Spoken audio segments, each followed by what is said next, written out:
Good evening from the National Constitution Center in Philadelphia. Our town Part hall with Joe 2, Biden because we starts watched Trump right now. last night. And now we're gonna watch This is our an boy ABC Biden. News 2020 Our boy? event special. Well, Didn't see I that mean- isn't much of that of our boy, I guess. More Bible. In my personal opinion, he's a better candidate.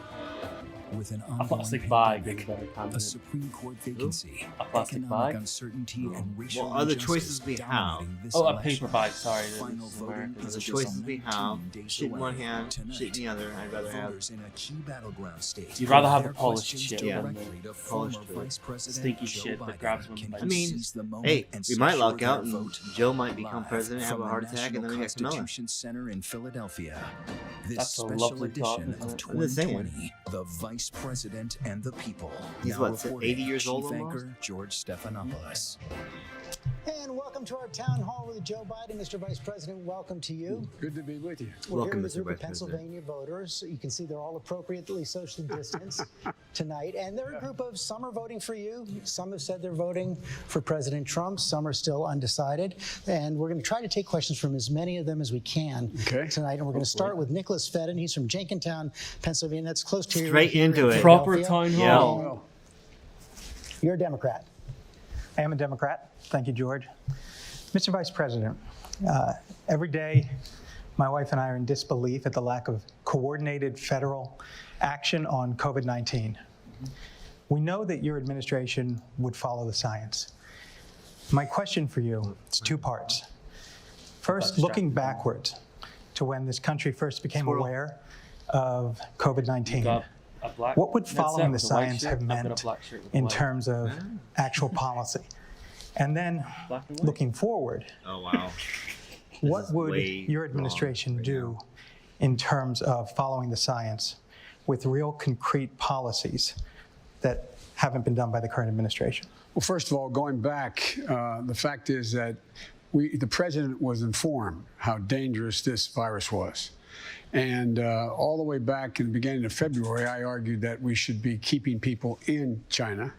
And we had set up in our administration China's a assigned weird pandemic now. office within the White House. Keep There were them at set 44 people normally. on the ground. I suggested we should be seeking, and I didn't hold public office. I was a former vice president. I suggested we, in fact, ask to have access to the source of the problem. And to the best of our knowledge, Trump never pushed that. All those 44 people came home, never got replaced. In addition to that, I pointed out that I thought in February, I did a piece for USA Today saying this is a serious problem. Trump denied it. He said it wasn't. We later learned that he knew full well how serious it was when he did an interview with Bob Woodward. And at the time, he said he didn't tell anybody because he was afraid Americans would panic. Americans don't panic. He panicked. He didn't say a word to anybody. Then I wrote a piece in March about what I thought we should be doing to take hold of this, using there's an act that's passed a long time ago that allows the president to go into a business and say, stop making this and start making that. And it took a long time for him to even institute that, to get ventilators and so on. And so the point was he missed enormous opportunities and kept saying things that weren't true. It's going to go away by Easter. Don't worry about it. It's going to all, when the summer comes, it's all going to go away like a miracle. He's still saying those things. Before you go to the future, can I follow up on looking backward just a little bit? You did have an op-ed in January where you warned of the seriousness of the pandemic, but there's no record of you calling for social distancing, limited social gatherings, mandatory masks. Not back then. In January, February. No, in January, February. No, that's correct. There wasn't. That came at the end of March, and then I laid out a detailed plan relative to school openings in June and July. And I talked about, by that time, the science was becoming clearer and clearer of how this was spreading so rapidly. But the president kept denying that. If you notice, from March on, I stopped doing big meetings. I started wearing masks. So it was at a time when the science was saying, and his key people, Dr. Fauci, were saying, you should be taking these precautions. So what we should be doing now, there should be a national standard instead of leaving this up. Remember what the president said to the governors. Well, they're on their own. It's not my responsibility. The governors can do what they need to do, not my responsibility. It is the presidential responsibility to lead.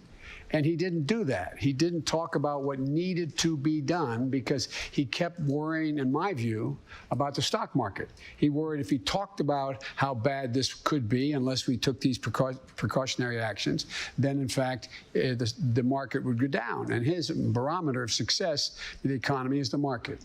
Thirdly, what we didn't do is the president had an opportunity to open and allow schools and businesses to stay open if they got the kind of help they needed. So the Congress passed a couple $1 trillion worth of help, and what happened was most of that money, significant portion of that money, went to the very wealthiest corporations in the country, didn't get to the mom and pop stores. So you had 1 in 5, 1 in 6 minority businesses closing, many of them permanently, people being laid off.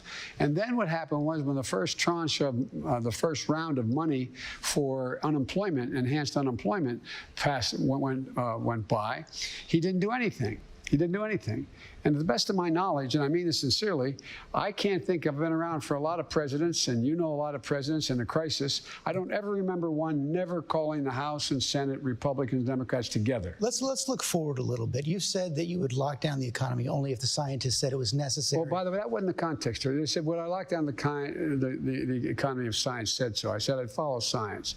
But I don't think there's a need to lock down. But I want to press you on that point. Sure. You've been in the Oval Office for 8 years with President Obama. He would always say that only the hard to solve problems get to his desk. What is most likely to happen is the scientists will disagree. The scientists will disagree with the economists. So the question is, how are you going to decide this? Who are you going to listen to?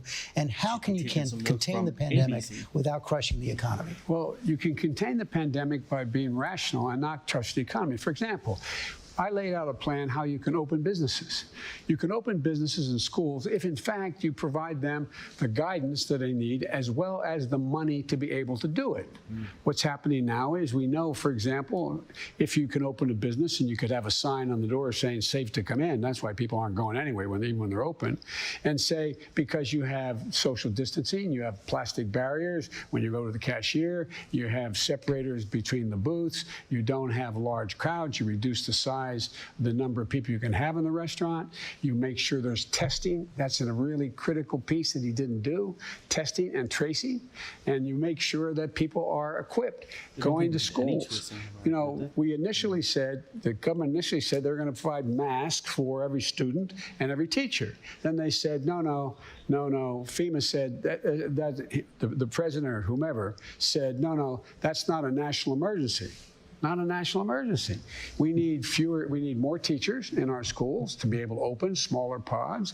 We need ventilation systems changed. Well, there's a lot of things we know now. And I laid them out in some detail. Now, again, when I say I laid them out, I'm not an office holder. I'm running for office. It's not like I'm still vice president or I was a United States senator pushing this. So I don't want to say I. But we did lay out exactly what needed to be done. And take a look. We make up 4% of the world's population. We have 20% of the world's deaths. We're in a situation where we have 210,000+ people dead. And what's he doing? Nothing. He's still not wearing masks and so on. We're getting some more questions on COVID. Sure. The next one comes from Kelly Lee. She's from Philadelphia. Thank you. Republican. Voted for Donald Trump in 2016. Undecided now? Hey, Kelly, how are you? Hi, Mr. Biden. My question is about the coronavirus vaccine, or potential. Senator Harris stated that she absolutely would not take a vaccine from President Trump. And of course, we all know it's not President Trump that would create this vaccine. It would be doctors and scientists that presumably we all trust. So my question for you is, if a vaccine were approved between now and the end of the year, would you take it? And if you were to become president, would you mandate that everyone has to take it?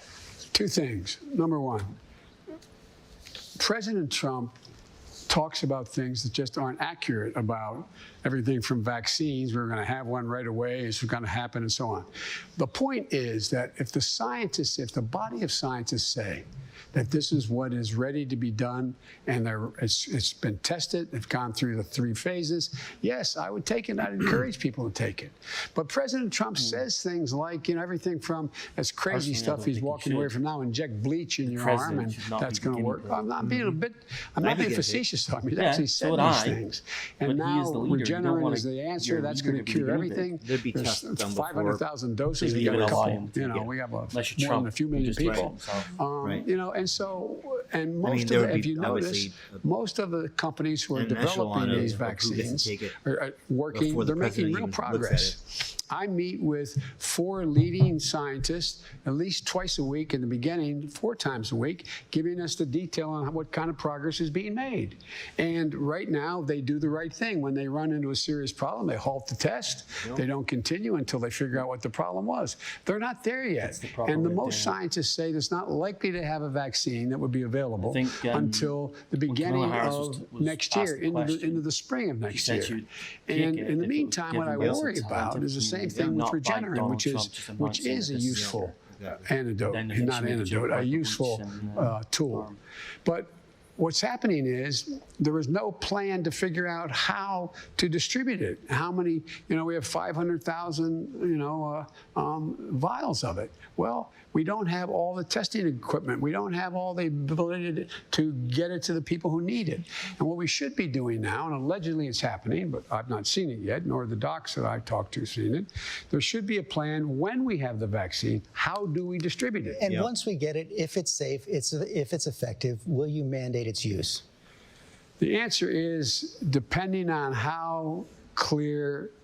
There's vaccines, they say, have a very positive impact, and they're going to affect positively 85% of the American public. Or there's others say this vaccine is really the key. This is the golden key. It depends on the state of the nature of the vaccine, when it comes out, and how it's being distributed. That would depend on. But I would think that we should be talking about, depending on the continuation of the spread of the virus, we should be thinking about making a How mandate. could you enforce that? Well, you couldn't. That's the problem. Just like you can't enforce measles. You can't come to school unless you have a measles shot. You can't. But you can't say everyone has to do this. But you would, just like you can't mandate a mask. But you can say, you can go to every governor and get them all in a room, all 50 of them as president, and say, ask people to wear the mask. Everybody knows. And if they don't, fines? And they don't, no, not fine. Then I go to every governor, I go to every mayor, I go to every councilman, I go to every local official, say, mandate the mask. Say, this is what you have to do when you're out. Make sure you encourage it being done. Look, George, you and I know, and I think you do too as well, the words of a president matter. Absolutely. No matter whether they're good, bad, or indifferent, they matter. And when a president doesn't wear a mask or makes fun of folks like me when I was wearing a mask for a long time, then, people say, well, it mustn't be that important. But when a president says, I think this is very important, for example, I walked in here with this mask, but I have one of the N95 masks underneath it. I left it in my dressing room, the room I was in before I got here. And so I think it matters what we say. And we're now learning that children are getting the virus, not with as serious consequences. But there's been no studies done yet on vaccines for children. So there's a long way to go, but we can make progress in the meantime and save lives. And the last point I'll make, if you listen to the head of the CDC, he stood up and he said, while we're waiting for a vaccine, he held up a mask. You wear this mask, you'll save more lives between now and the end of the year than if we had a vaccine. It's estimated by every major study done from the University of Washington to Columbia that if, in fact, we wore a mask, we could save between now and the end of the year 100,000 lives. And avoid lockdowns? And avoid lockdown, yes. You don't have to lock down if you're wearing the mask. Let's get a question on the economy. Anthony Argyrakis. Thank you. I hope I answered your question. From Canonsburg, Pennsylvania. It's a suburb of Pittsburgh, Republican. I know. Vote for President Trump. We're on lockdown. Thank you, George. Thank you, Mr. Vice President. No, very true. You stated that anyone making less than $400,000 will not see one single penny of their taxes raised. You also state that you are going to eliminate the Trump tax cuts. The Trump tax cuts reduces taxes for the majority of workers. I would argue not enough. What is your plan for either extending the tax cuts for the middle class or creating a new plan that further reduces those taxes? I carry this card with me. When I said the Trump tax cuts, about $1.3 trillion of the $2 trillion in his tax cuts went to the top 1/10 of 1%. That's what I'm talking about eliminating, not all the tax cuts that are out there. And by the way, if you just take a look, we reduced the corporate tax rate from 35%, and Democrats and Republicans who were in office thought it should come down to 28%. He reduced it to 21%. You have 91 out of every of the Fortune 500 companies not paying a single solitary penny. If you raise the corporate tax just back to 28%, which is a fair tax, you'd raise $1 trillion, $300 billion by that one act. If you made sure the people making over 400 grand paid what they did in the Bush administration, 39.6%, you would raise another, it goes up to, let me get you the exact number here, about another $92 billion. So you can raise a lot of money to be able to invest in things that can make your life easier. Make you change your standard of living by making sure you have affordable health care, by making sure you're in a situation where you're able to send your kid to school, and if you have a student debt, you can deal with it, making sure that your home, you can pay your mortgage. You got 20 million people right now. Mr. Vice President, let me press you on that, though. Sure. You're going to raise the corporate tax. You're going to raise taxes on the wealthy. Is it wise to do even that when the economy is as weak as it is right now? Another 900,000 people. That's a great question. Moody's did analysis of my detailed analysis of my tax plan and my economic plan. They said, I will in 4 years, Moody's, Wall Street, said I will create 18.6 million new jobs, good paying jobs, number one. Number two, and I'll increase, the GDP will grow by $1 trillion more than it would under Trump, and 7 million more jobs than under Trump. And the reason is when you allow people to get back in the game and have a job, everything moves. Everything moves. Right now, you got the opposite. You had last year, during this pandemic, you had the wealthiest billionaires in the world, in the nation. They made another $700 billion. $700 billion.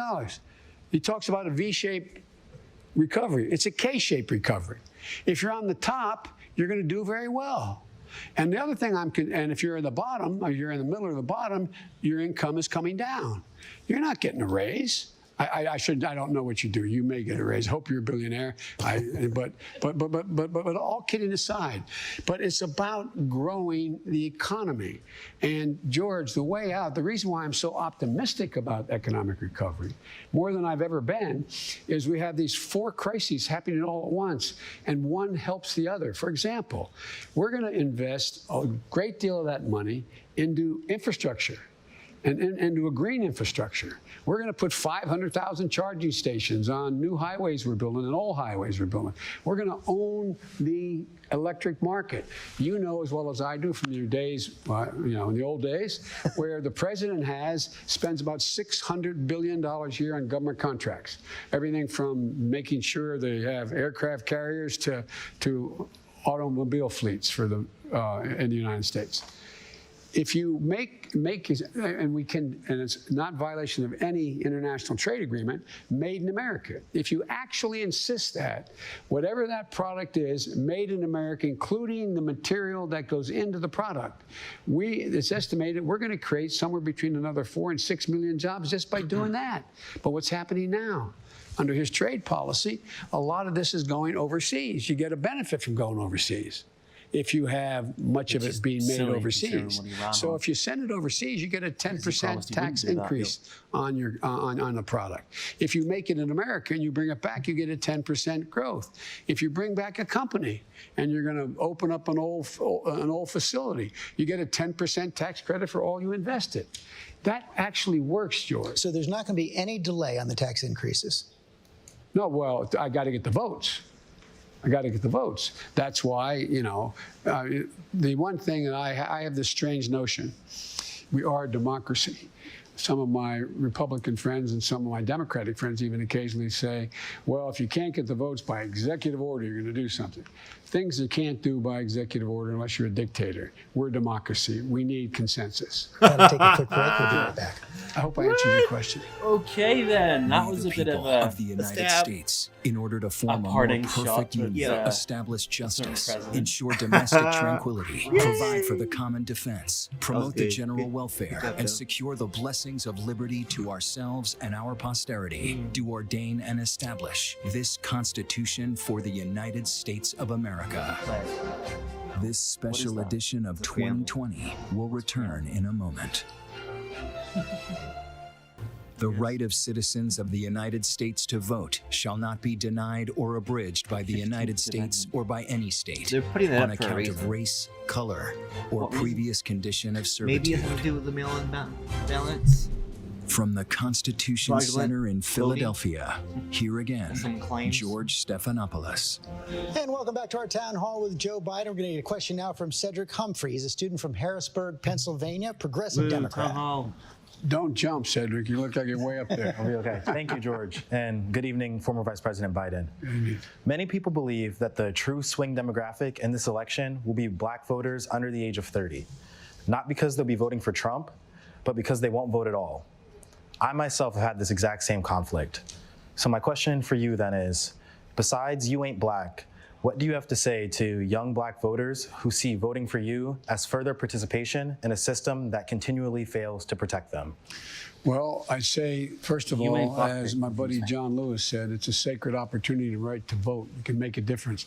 If young black women and men vote, you can determine the outcome of this election. Not a joke. You can do that. And the next question is, am I worthy of your vote? Can I earn your vote? And the answer is, there's two things I think that I care, and I've demonstrated I care about my whole career. One is, in addition to dealing with a criminal justice system to make it fair and make it more decent, we have to be able to put black Americans in a position to be able to gain wealth, generate wealth. And so you look at what that entails. It entails everything from early education. That's why I'm supporting making sure that we in Title I schools, as you know, schools with the least tax base to be able to support their schools. I increased the funding for them from $15 to $45 billion. That allows every teacher in that school to make up to $60,000. And the problem now is they're leaving the schools. They're not there. We're short about 1.5 million teachers, 1.25 million teachers. Number two, every 3-, 4-, and 5-year-old will go to school, not daycare, school. And what all the great universities, including the one you've gone to, go to, or went to, in fact, talks about in the last 8 years, what's happened. What happens when you let them go to school, they make up rapidly whatever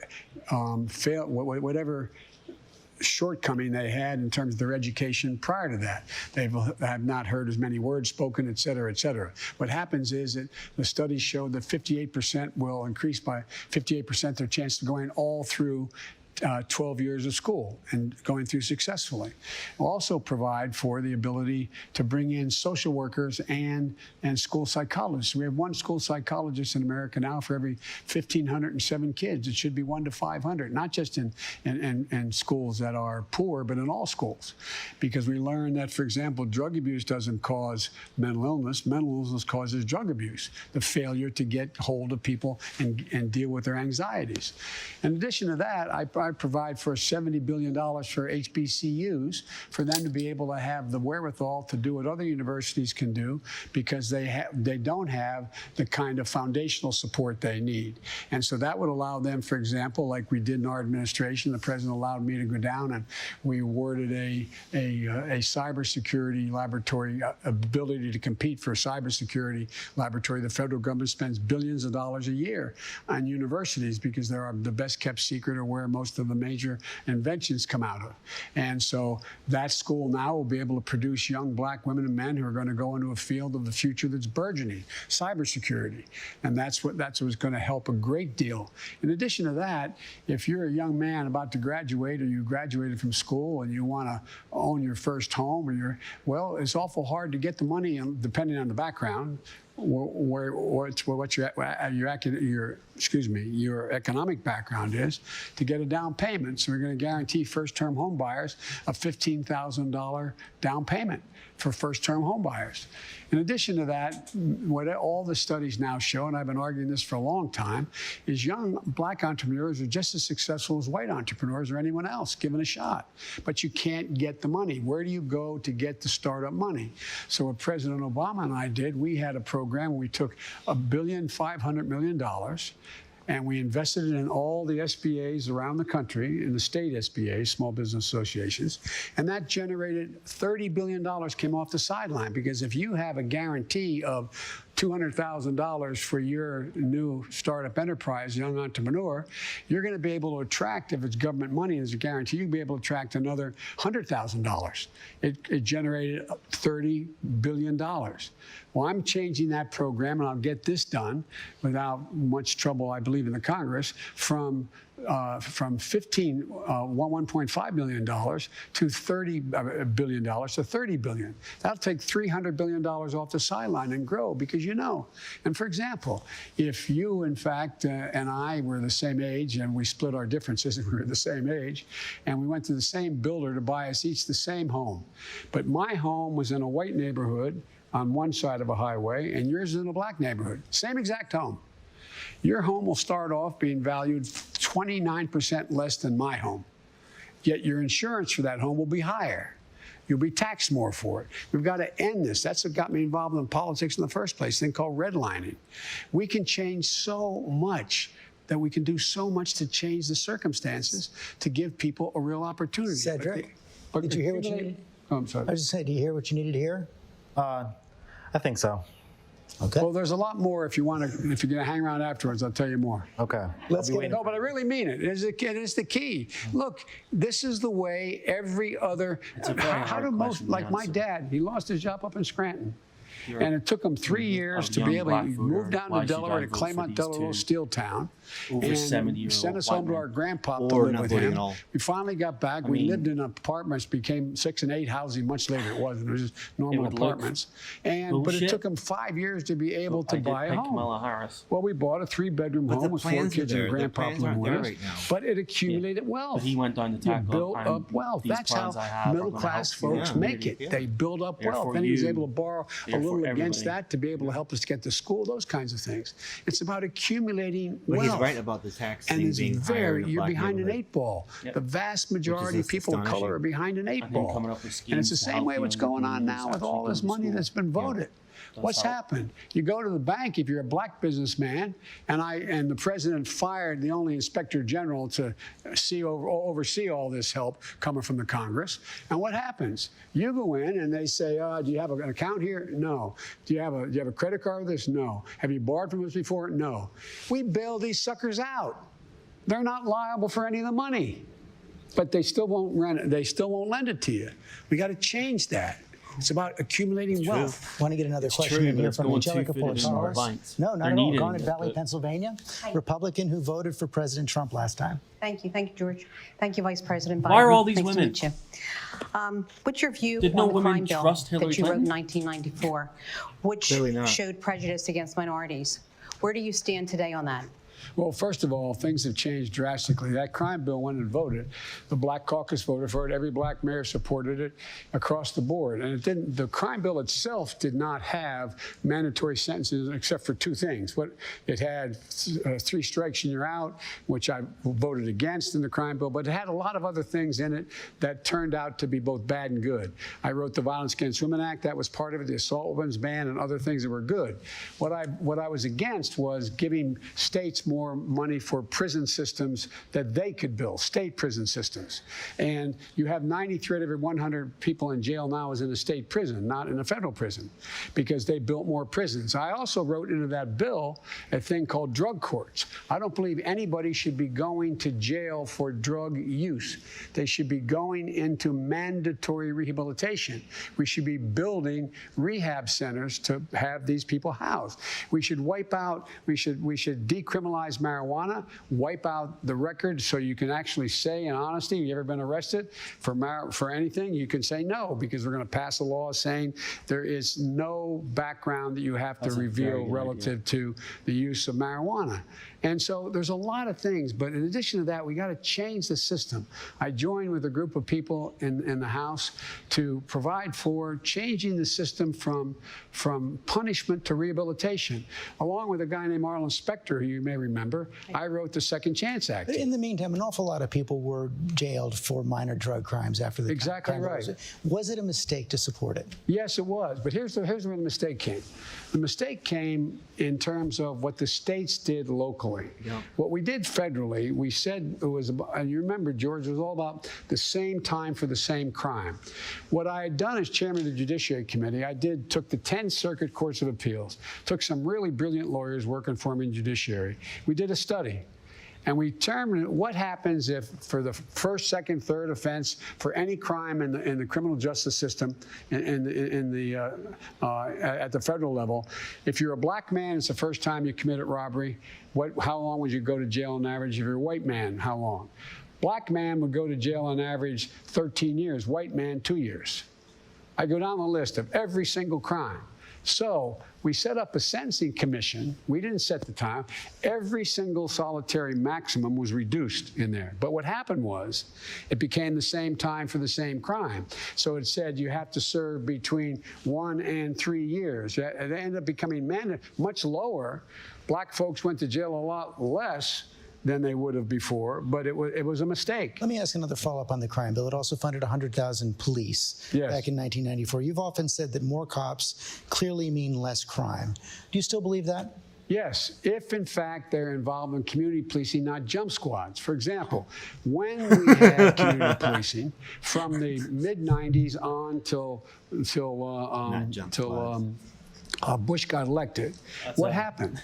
Violent crime actually went down precipitously. Remember the significant rise in violent crime that was occurring in the late 80s into the 90s. It went down, and fewer African Americans were arrested because you had the requirement. The cops didn't like it. They didn't like the community policing because you had to have 2 people in the vehicle. They had to get out of their cars. They had to introduce themselves to who owned the local liquor store, who owned the local grocery store, who was the woman on the corner. And what they would do, George, they'd actually go and give people their phone numbers. A cop would give the phone number. So if Nellie Smith was on the second floor where drug deals took place and things happened below her, her apartment, she could call and say, it's Millie, and there's something going on here. And they'd never reveal it was her because they know if she knew that, in fact, they'd never report the crime. She'd never report. So it actually started to come down. What happened? They eliminated the funding for community policing. Community policing doesn't mean more people coming in up-armored Humvees and swarming like that. When they did, it turned out that by the time we got to the late 90s, the crime had come down so much, and the mayors and everybody asked the question, where do you want me to spend the money? They say, well, only 1% thought violent crime was a problem. It was as high as 22%. Right now we have a systemic problem. How do you get the kind of policing, prevent the kind of policing? You have to change the way in which they police. One of the things I'm going to do, George, is set up a national study group made up of cops, social workers, as well as made up of the black community and the brown community to sit down in the White House and over the next year come up with significant reforms that need to take place within communities. You have to bring them together. One of the things I've observed is, the neighborhood I grew up in Claymont, you either became a cop, a firefighter, or a priest. I wasn't qualified much to do any one of them.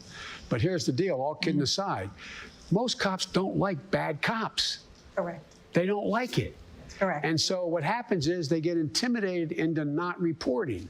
So one of the things we do is there has to be transparency available. We have to be able to go in at the federal level, be able to go in and check out whether or not there's systematic problems within police departments.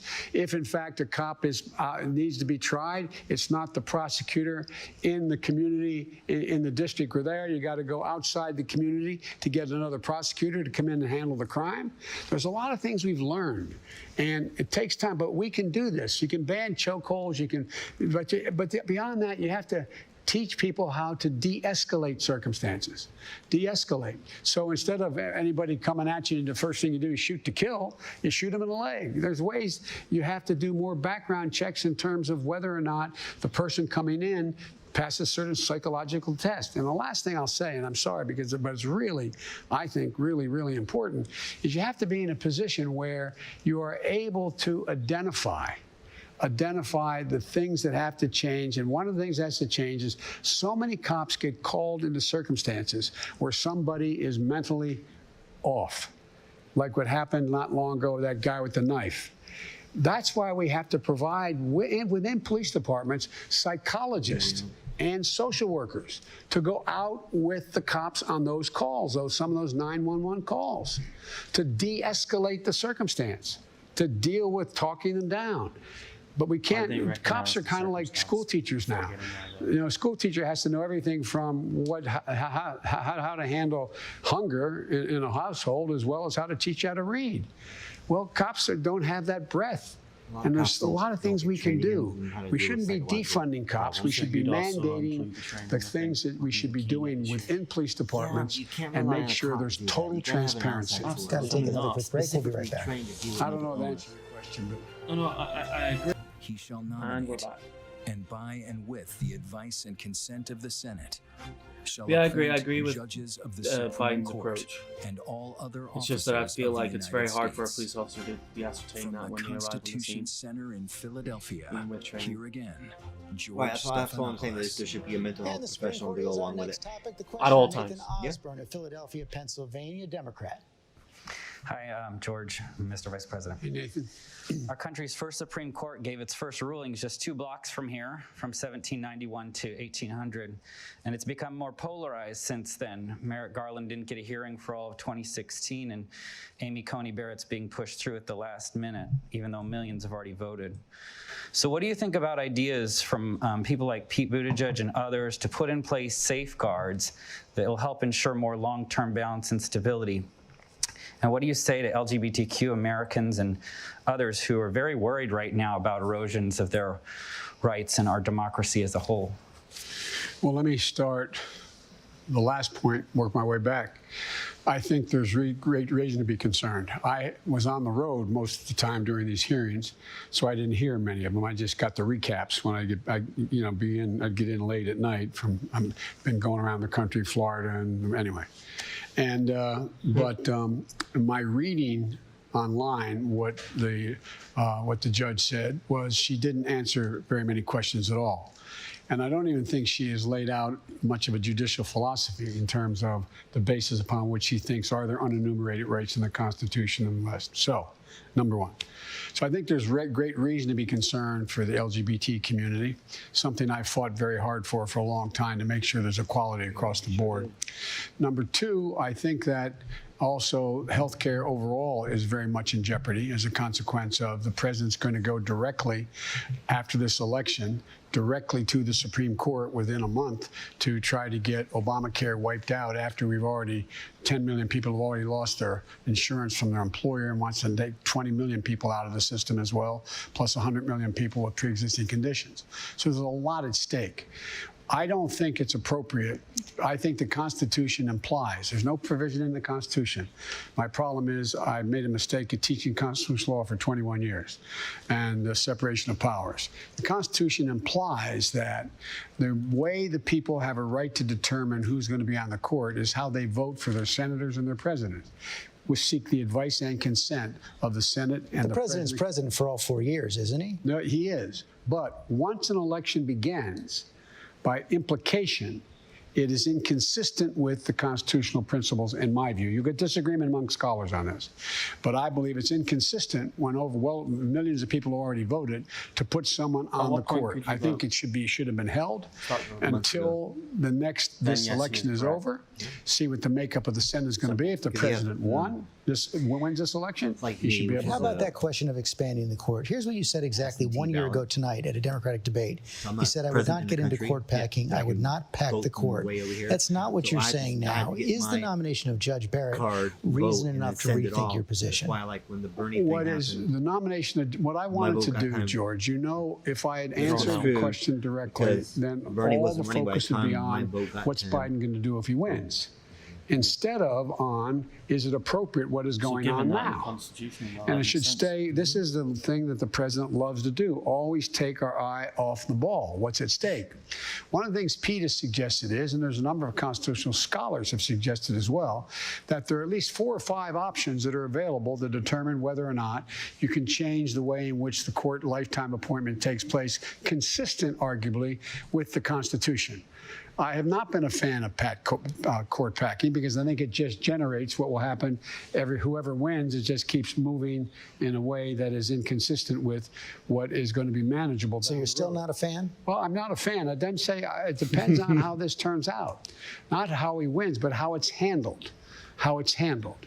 But there's a number of things that are going to be coming up. And there's going to be a lot of discussion about other alternatives as well. What does that mean, how it's handled? How will that determine whether it's for expanding the for example, there's actually real live debate on the floor.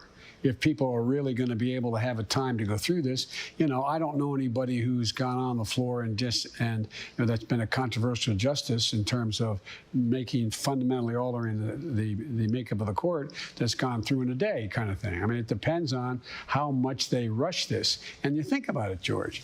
Here you got a lot of people not being able to pay their mortgage, not being able to put food on the table, not being able to keep their business open, not being able to do anything to deal with what's going on in terms of the economy as a consequence of COVID. And they have no time to deal with that, but they have time to rush this through. Well, right now, it looks like they're going to have a vote around Halloween. So if they vote on it before the election, you are open to expanding the court? I'm open to considering what happens from that point on. You said so many times during the campaign, all through the course of your career, it's important to level with It is, but George, people. if I say, no matter what answer I gave you, if I say it, that's the headline tomorrow. It won't be about what's going on now, the improper way they're proceeding. But don't voters have a right to know where you stand? They do have a right to know where they stand, and they'll have a right to know where I stand before they vote. So you'll come out with a clear position before Election Day? Yes, depending on how they handle this. But look, what you should do is you got to make sure you vote, and vote for a senator who, in fact, reflects your general view on constitutional interpretation. And vote for a president who is more in line with you. And if you oppose the position that I would not have appointed her, but if you oppose my position, vote for Trump. Vote for a Republican who shares that view. But that's your opportunity to get involved in lifetime appointments that presidents come and go. Justices stay and stay and stay. We have a question from a Republican, Andrew Lewis. I guess a disaffected Republican. You cast a write-in vote for John Kasich in 2016. You're going to vote against President Trump this year. And John's writing in for me, by the way. I know that. Mr. Vice President. I'm sorry. Mr. Vice President, my father, Drew Lewis, served as Secretary of Transportation under President Ronald Reagan in his first term. Oh, yeah. I'll be darned. And some of his closest allies and friends were Democrats, including House Speaker Tip O'Neill and Senator Ted Kennedy.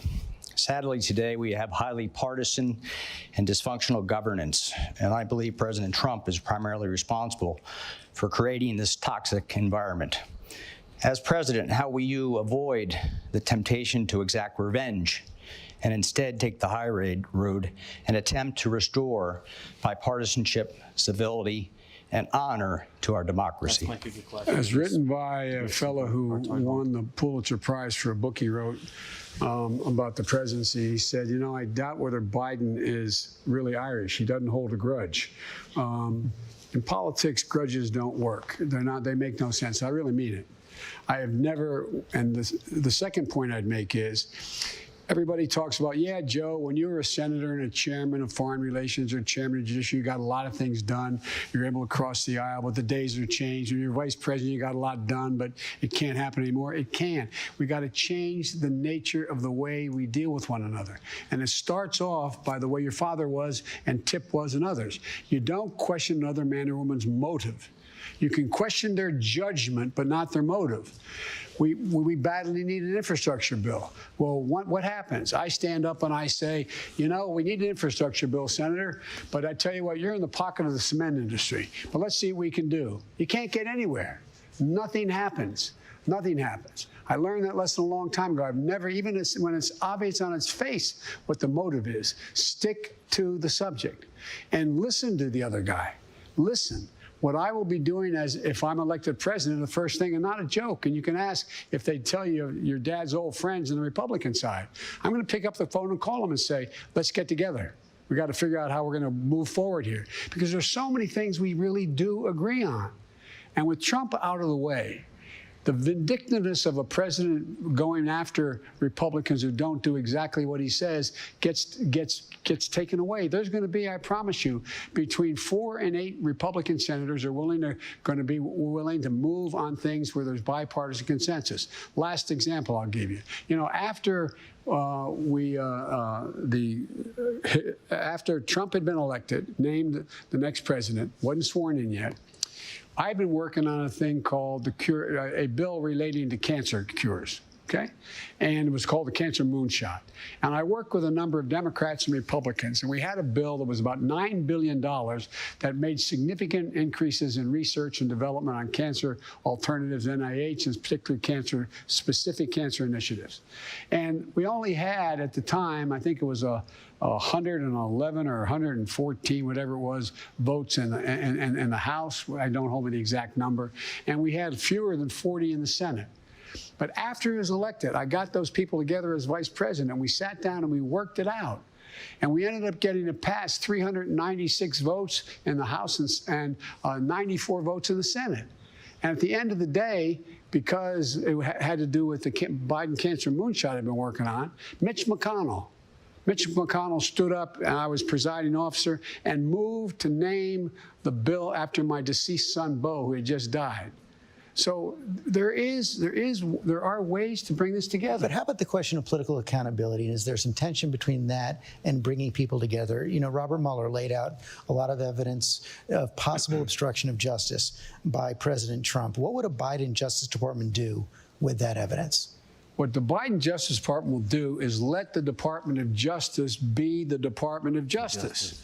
Let them make the judgments of who should be prosecuted. They are not my lawyers. They're not my personal lawyers. So you're not going to rule it in or rule it out? I'm not going to rule in or out. I'm going to hire really first-rate prosecutors and people who understand the law, like Democrat and Republican administrations have had, and let them make the judgments. But turning this into a vehicle for as if it's your own law firm, you don't own that Justice Department. You pick the best people you can, and you hope that what they're going to do is they're going to enforce the law as they see it. But can you remember any Republican president going out there, or former Democratic president, go find that guy and prosecute him? Ever hear that? Or, by the way, I'm being sued because a woman's accused me of rape. Represent me. Represent me. Personally represent me in the state of New York on my not allowing my tax returns. What's that all about? What is that about? Got to take another break. We'll be right back. Wow. He's right, though. You can't use the DOJ as executive your power personal shall be vested in law a firm. president He's of right. the United Well, States it's of when he outlines it America. like that, how He the shall hell does hold Trump his have this office job? during the term I don't know. of 4 years, They tried to and impeach him, together remember? with the vice president chosen for the same term. COVID-19 But was his a wake-up the Senate call. was in Trump's pocket, so therefore it's hard to do. There are so many more pandemics that. And welcome back to our town hall with former Vice President Joe Biden. We're going to look at the environment right now. We're going to get a question from Michelle Elisen from Pittsburgh, Pennsylvania, a businesswoman, a social worker. You're a Republican who's voted for Democrats, but you're not sure what you're going to do this time around. Correct? Correct. Greetings, former Vice President Biden. Hello. Thank you, Mrs. Dawes.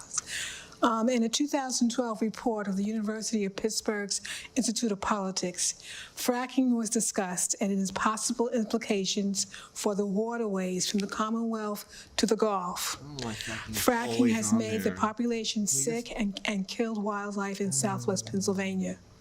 The Commonwealth of Pennsylvania and small business development centers have already begun to transition people away from fossil fuels.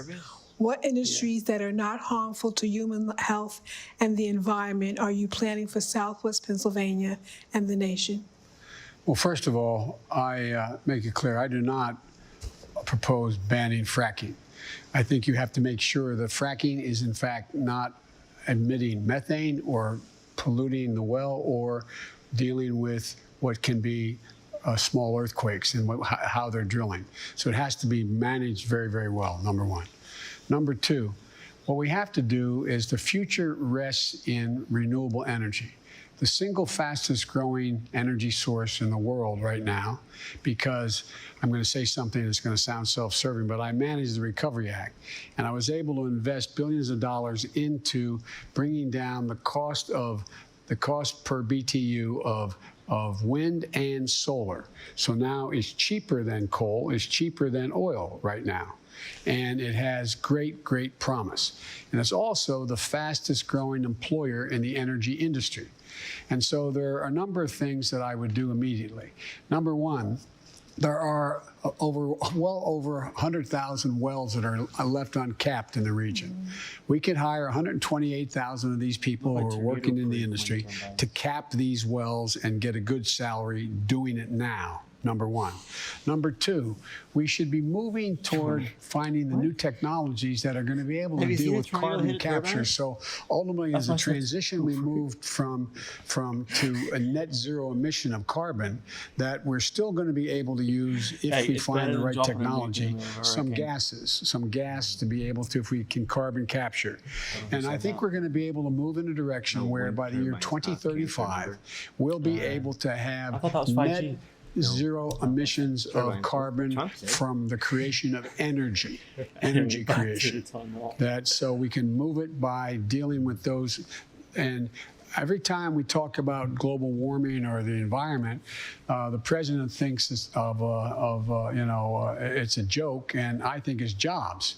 Because what we're going to have happen is, you'll be able to see now, as I started to say before, I, as president, is going to invest that $600 billion we spend in government contracts only on those things that, in fact, also are not only made in America, but building an infrastructure that's clean and new.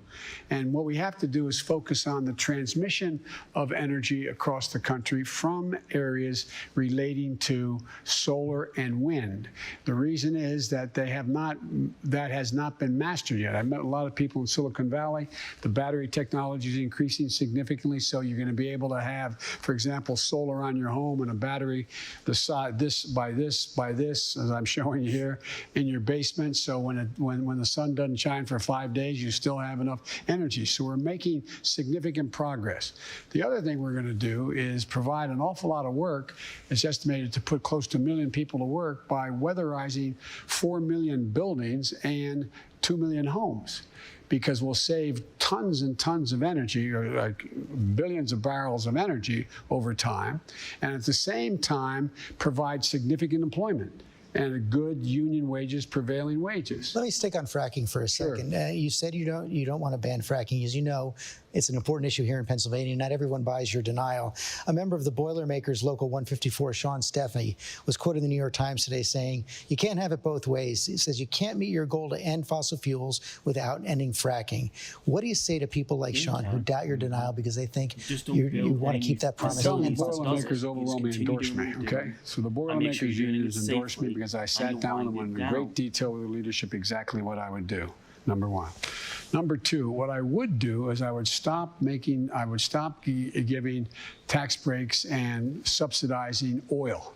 We don't need to subsidize oil any longer, number one. We should stop that and save billions of dollars over time. What I would also do with regard to, the difference between me and the new Green Deal, they say automatically by 2030, we're going to be carbon free. Not possible. So are you for it or against it? You say you're not for it, but in your website it says you call it a crucial framework.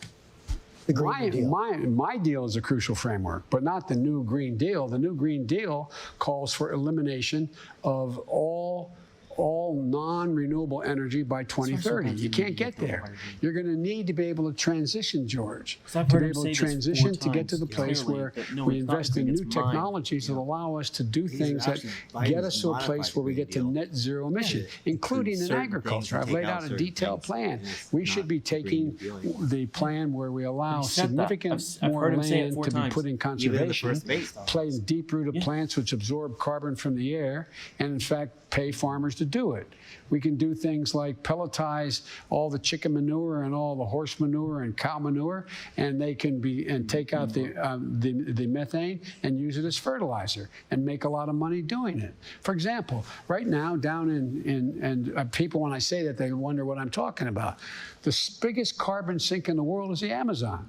More carbon absorbed from the air, diminishing global warming in the Amazon than all the carbon emitted on a yearly basis from the United States of America, from all vehicles and all means. So we have to use our imaginations. We have to move in the direction as well, providing for electric vehicles. Electric vehicles will save billions of gallons of oil, create, estimated, not me, Wall Street, 1 million automobile jobs. But we're lagging. We're not investing. We're not doing any of the research. Got to take another quick break. We'll be right back. Why so many breaks? Because ABC.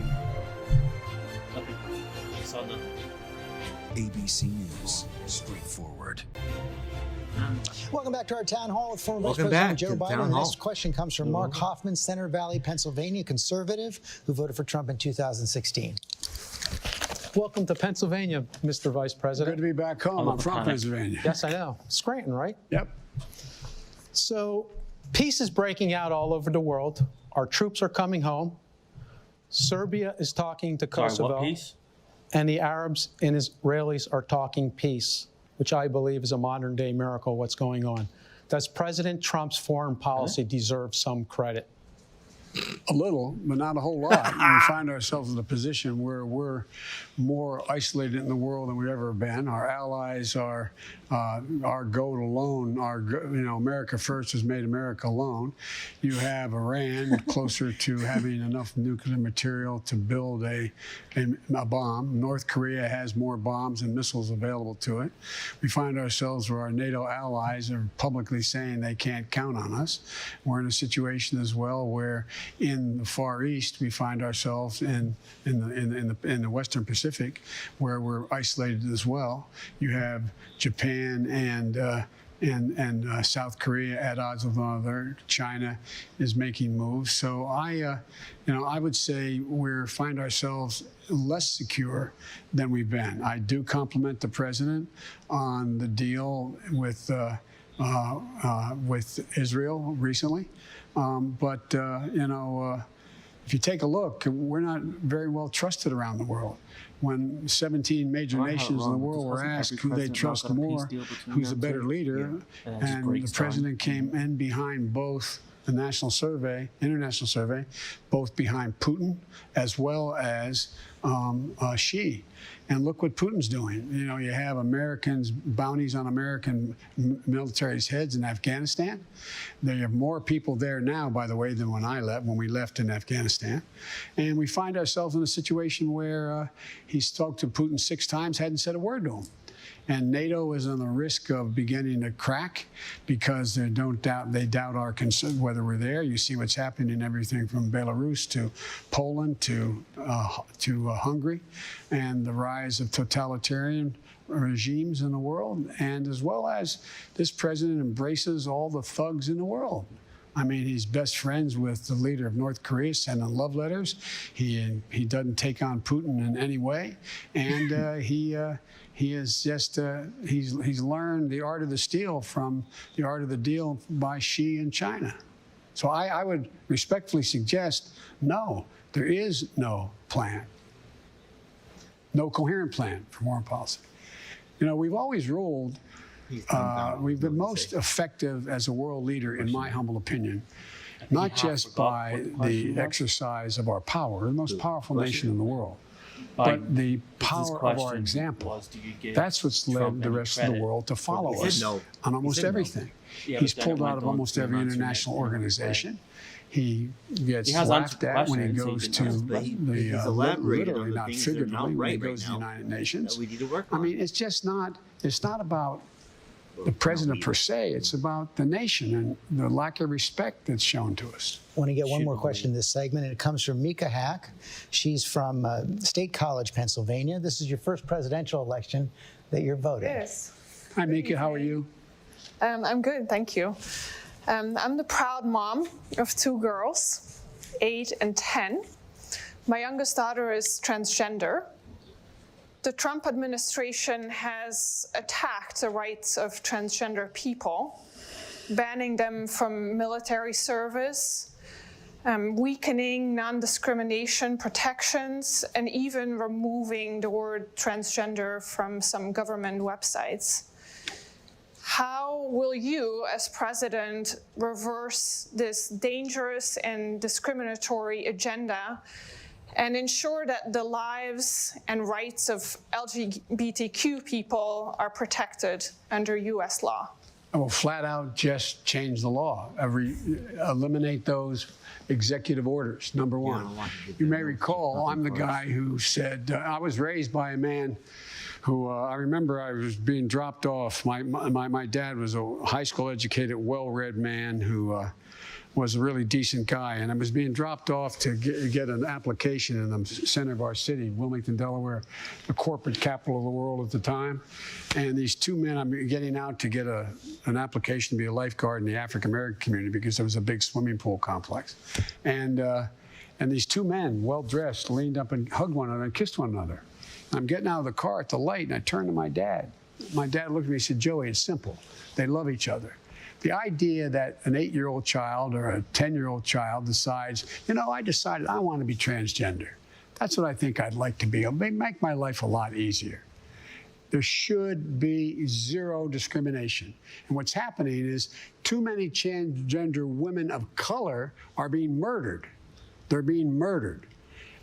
I mean, I think it's up to now 17. Don't hold me to that number, but it's higher now. Yeah. And that's just this year. And so I promise you, there is no reason to suggest that there should be any right denied your daughter or daughters, whichever, one or two, your daughter, that your other daughter has a right to be and do. None, zero. And by the way, my son Beau passed away, was the Attorney General of the state of Delaware.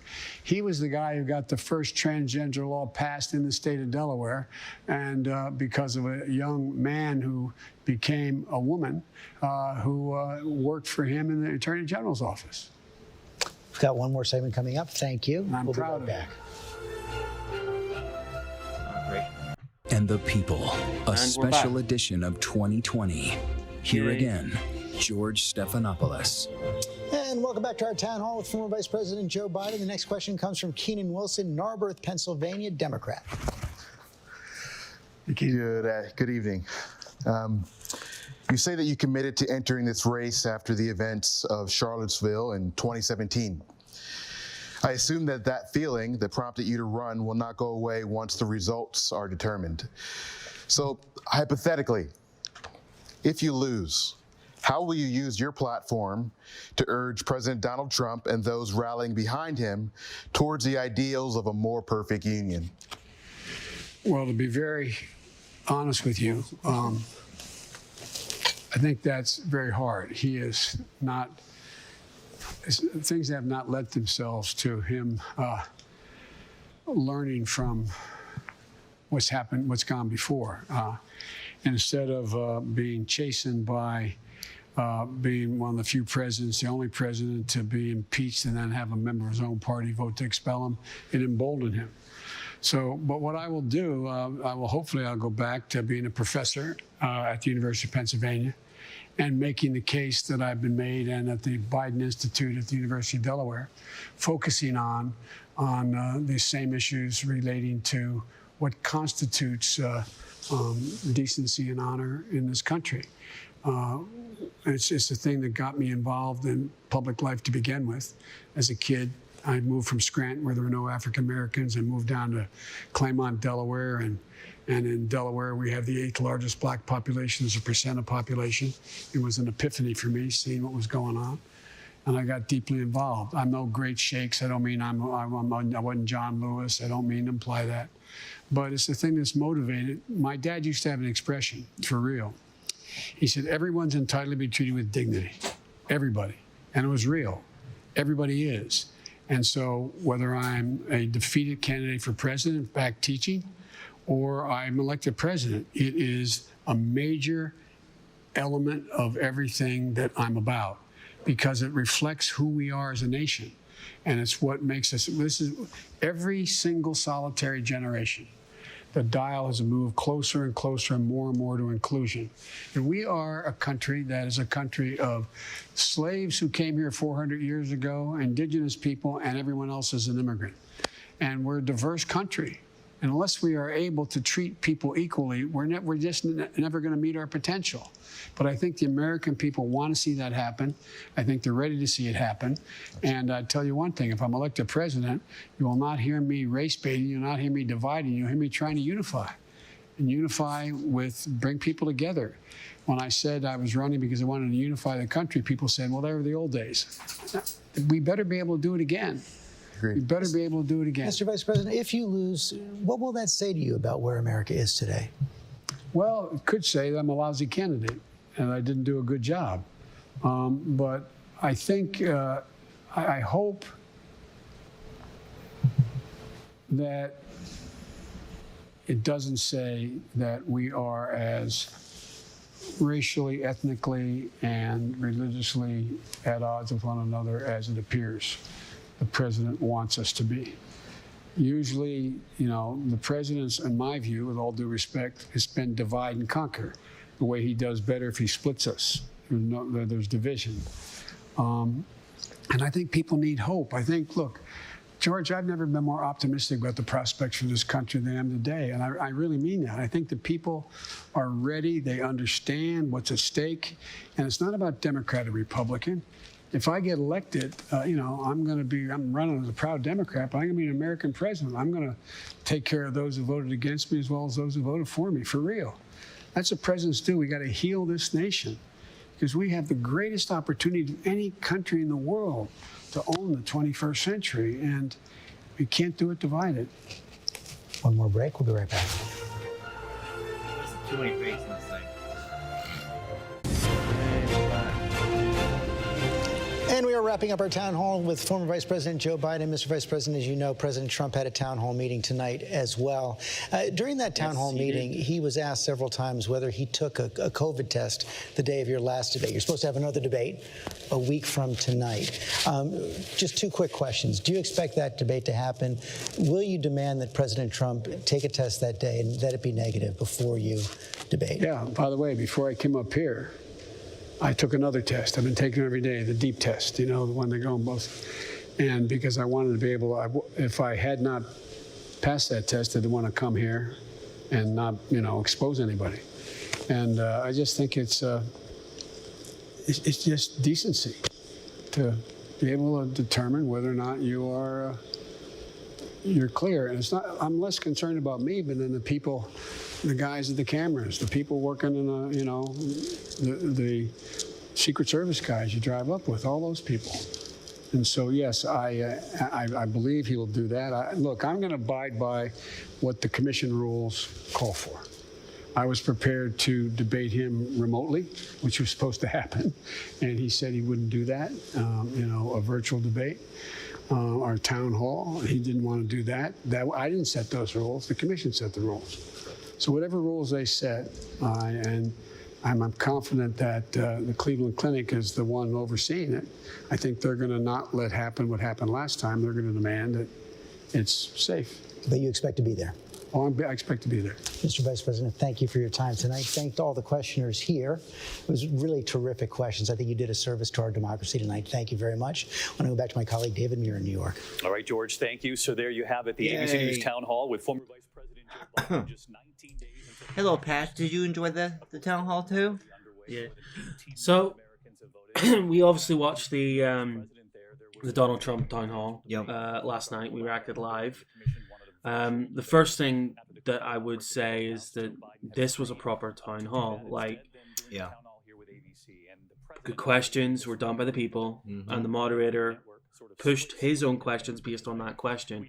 I feel like NBC kind of failed to know what a town hall was. And it just felt like a Trump rally, really. Yeah, it just wasn't good. And now you've got this, like, Joe Biden's talking to the people to continue answering the questions. Right. That he wanted. After the town hall, yeah. He's still answering the questions.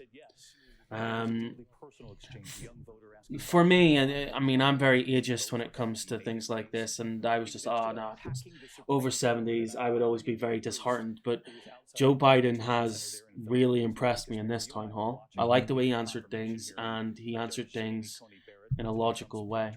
Yeah. Yep. I mean, he's been part of government for 47 years. He knows. He knows. If there's anyone who can fix it right now, I reckon he is the best man for it. Yeah. Right now, especially with the regardless of party lines? Regardless of party lines, the man. Yeah. The man himself. If he was Republican, that he would still be the man that he is. Mm-hmm. And that's the type of person you always need in politics, especially the leader of the free world, as they like to call it. But yeah, for me, I find the Donald Trump one so hard to watch because he is just so hard to listen to. It's just dribble from him. Yes, there's moments of hilarity because he's like being super aggressive, but at what point does the hilarity just become too much? Too much, and you just get to the point where it just annoys you. Yeah. And that's where I got with his town hall. Yeah. Whereas Joe Biden, I was able to listen to him thoroughly, and I enjoyed watching that one. Yeah, I don't know. I'm kind of biased because the party lines, and just the way Joe's was. Yeah. And the way he talked to people. Like, for instance, you're a Bernie supporter. Yeah. Bernie would not be good for America right now because the healing between the Democrats and Republicans needs to be done after. Yeah, well, especially after the catastrophe that has been the last 3.5 years. Absolutely. And Bernie would not have been able to do that. No. No. So he was in a better position when it came to coming right after Obama. Absolutely. That would have been a better position. He shouldn't have pulled out. I don't know, why he decided to do that. Well, I think Bernie did something that he thought would happen. He thought he would be part of putting the first woman president in the office. Unfortunately, it didn't go that way. Yeah. There goes the mask over the nose and the mouth. Yep. It's funny how that works. Yeah, it is. You can't wear a mask just over your mouth. You gotta wear it over your nose too. Absolutely, you gotta wear it properly. So he's actually continuing to answer questions with different people too. Look, that's a different person. People who didn't get the ask. That's a proper town hall. Well, he's got genuine interest in the people. Yeah. Which is what we needed. Definitely. So yeah, thanks for watching. Yeah, thanks for watching our live coverage of the live after the fact coverage of the our restream. Yeah, restream live. of the town hall from Joe Biden. Our live reactions. There we go. There you go. So when is our next one coming up? Well, they said next week it should be the final presidential debate. Okay. And then after that, we have the actual election night. So hopefully you'll join us. And remember, no matter who you're thinking of voting for, I would always say vote. There isn't a right or wrong answer to voting. You voted. Yeah, you voted. Just get out there and vote. Exactly. I mean, everyone's got their opinions. Everyone's got their own personal beliefs. If you believe that you want to vote for Donald Trump, vote. If you believe you want to vote for Joe Biden, vote. If you believe you don't want to vote for either of them, vote independent. Yeah, there is a third party out there that can use your vote if you want to vote for it. Yep. And if you don't want to vote for them, even vote and spoil your ballot. There's no problem with you doing that. You're allowed to not have a choice in the matter. But if you still vote, you're still legally I mean, voting. even if you don't want to vote for the president, you can still vote for your senator. Yep. You can vote for your governor. You can vote for your mayor, and then make changes that way. Exactly. If you're not sure about your individual things, you can just do that. So, So please subscribe, give us a like, give us a comment on how you feel how this election is going so far. And yeah. Yeah, we'll see you again. All right. All right, bye now.